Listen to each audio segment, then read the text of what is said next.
Mitra bisnis kembali kisruh mengenai penerimaan murid baru jalur zonasi dan muncul berbagai kecurangan seperti adanya alamat palsu dan KK palsu hingga praktek percaloan. Nah, belakangan yang paling disorot adalah di Kota Bogor itu ada hampir 300 calon siswa yang didiskualifikasi lantaran ketahuan memalsukan data kependudukan. Ada lagi kasus sekolah yang sama sekali tidak mendapatkan murid baru, ini di Jawa Timur. Apa komentar Anda mengenai kisruh sistem zonasi dalam penerimaan murid baru ini? Apa komentar Anda? Silakan kita tunggu di 633-9160 dan WhatsApp call 0816-924-924. Ini ya, satu, jangan sistemnya yang disalahkan, tapi manusianya. Seharusnya menggunakan momen ini menghajar semua orang yang melakukan kecurangan. KTP KSK tidak bisa dibuat oleh kita sendiri, penduduk sendiri, tapi harus melibatkan kepala daerah. Ya, kepala daerahnya ditindak, lurah, camat, RT, RW, supaya apa? Supaya kapok. Seenaknya sendiri dong, halah, nanti pakai materai 10.000, 11.000 sudah selesai kok. Kan lucu. Yang kedua, orang tua juga, karena orang tua yang mengorder itu harus hukum minimal. Oke, kalau nggak mau hukuman penjara kok sadis banget, ya udah hukuman denda kayak berapa juta kayak biar rasain, biar kapok. Kalau enggak seenaknya sendiri, lalu anaknya didisqualified, dicarikan cara lagi bagaimana caranya untuk menseleksi yang berikutnya. Terus saya juga nggak terima kalau sistemnya itu yang salah. Kenapa? Karena yang ada di Jawa Timur itu sekolah yang memiliki prestasi. Jadi sekolah ini termasuk cukup bagus gitu ya. Banyak prestasinya gitu, banyak piala-piala segala sampai ditunjukin segalanya. Nah, artinya di sini ada yang salah. Salahnya adalah harus dicari. Satu, mungkin orang-orang yang ada di Jawa Timur itu tidak sekolah lagi, mungkin. Kan kita juga harus waspada, karena itu kan SD kelas 1 yang kosong. Nah, itu yang pertama. Yang kedua, ada apa yang ada di sana? Nggak mungkin kan kalau kekurangan sekolah, nggak mungkin kelebihan sekolah, kekurangan murid. Nah, itu juga harus dicari. Jadi kita tuh harus belajar dari kesalahan.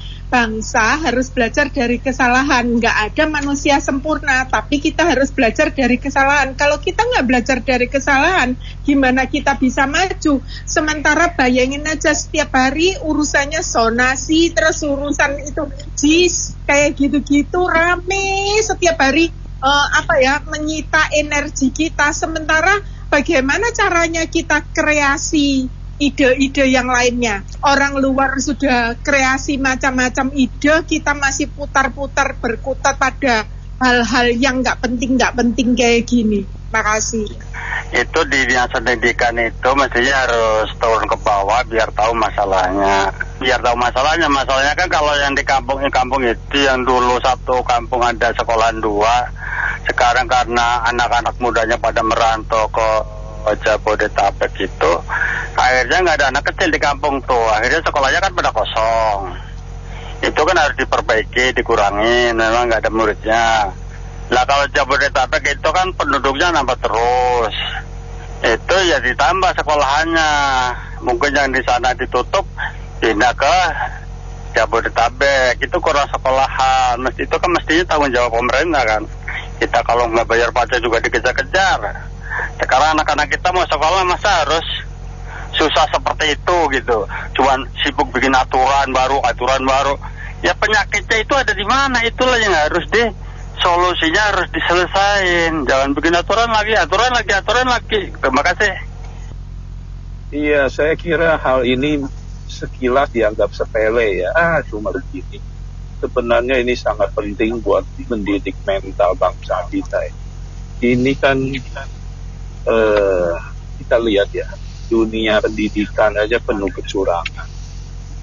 Startingnya loh ya, mau masuk dunia pendidikan aja orang tuanya curang, pihak sekolah juga ada yang curang, ya aparat sipil juga ada yang curang.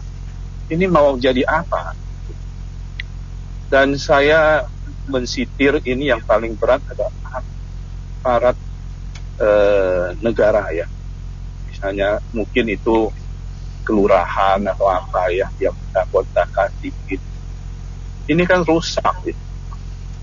Mungkin dianggap sepele ya, mungkin dianggap waduh yang di pusat yang di atas juga korupsi ya, ini cuma begini aja. Tapi ini merusak, mental kita ini rusak. Di mana ada satu sekolah yang nama Siti Aisyah aja 86 orang. Kok bisa terjadi begitu? Dan kita akan mau ini dianggap biasa-biasa aja gitu. Kan aneh kan. Nanti anak didiknya juga oh pernah ada pengalaman begitu, nanti ada ketemu apa di kerjaan dia palsuin juga data jadi diri segala macam. Jadi ya begitulah ya. Kira harus diusut dan ditindak tegas. Makasih. Kita ini bukan hanya bermasalah dalam distribusi sembako yang menyebabkan harga telur atau harga beras mahal sampai saat ini ya, terutama telur, tetapi juga bermasalah dalam hal distribusi kualitas pendidikan. Dalam hal ini distribusi guru-guru yang bagus, distribusi fasilitas alat ajar mengajar yang bagus di sekolah-sekolah. Karena sebenarnya kalau siswa atau mahasiswa itu ingin bersekolah di sekolah yang bagus, itu kan hal yang sangat human intuitif kan ya, intuisi basic dari manusia gitu. Gak mungkin orang mau sekolah di sekolah yang dia persepsi sebagai gurunya abal-abal. Abal-abal itu misalnya ada oknum guru yang DBSA ya, catat buku sampai habis. Udah ada di catatan di buku, suruh tulis di papan tulis, suruh tulis lagi, disalin ulang ke buku. Kan ada juga oknum guru yang seperti itu.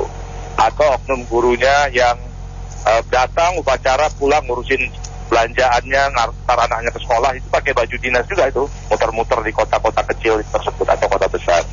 Nah, jadi saya pikir tentu ini tidak bisa satu bulan, 2 bulan diperbaiki. Pak Nadiem pasti sudah punya strategi juga untuk melakukan ini, tetapi coba dilihat ini kepada Kemendikbud bahwa kepala sekolah yang dua sisi ya, kepala sekolah yang bagus, coba dilihat bagaimana integritasnya, apakah dia terlibat dalam kasus korupsi oknum-oknum ini, apakah nanti suruh satpam yang terima duit atau ibu kantin, kalau orang nggak terlibat tapi ibu kantin yang terima duit untuk mahasiswa yang untuk siswa yang mampu ini sebenarnya dia juga pemainnya gitu, bayar 10 juta, 40 juta, 80 juta atau 2 juta gitu.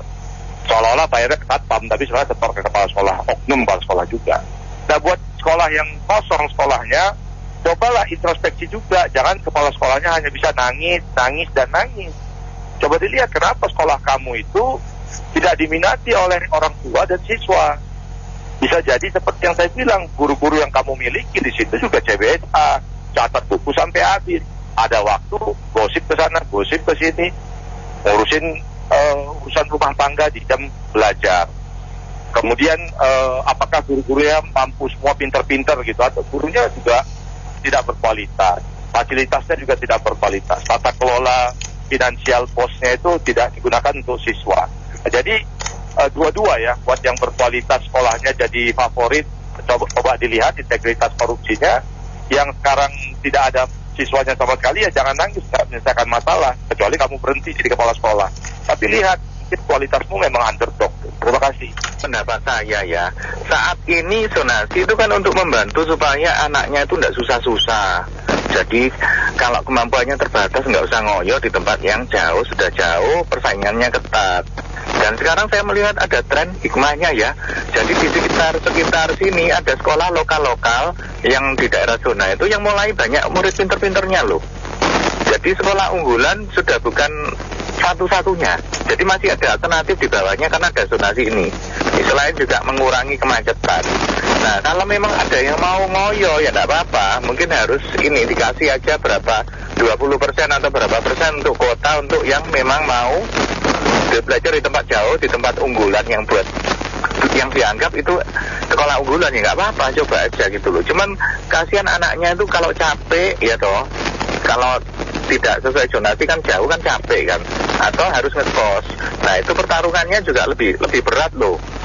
Menurut saya begitu ya, iya terserah mau di gimana. Cuman yang penting ini kurangi sekolah biaya tinggi. Jangan terus sekolahnya gratis terus nanti ada ini harus karya wisata ini ada wisuda habis biaya banyak. Itu juga berat buat orang tua. Kalau bisa biayanya ya jangan sekolah biaya tinggi supaya murid-murid orang tua tidak terlalu berat, kualitas pendidikan bisa meningkat. Itu aja. Terima kasih. Baik, Mitra Bisnis, kita cukupkan sampai di sini opini komentar Anda kami tampung dalam Businessman Opinion. Terima kasih yang sudah bergabung. Saya Mary Agustin.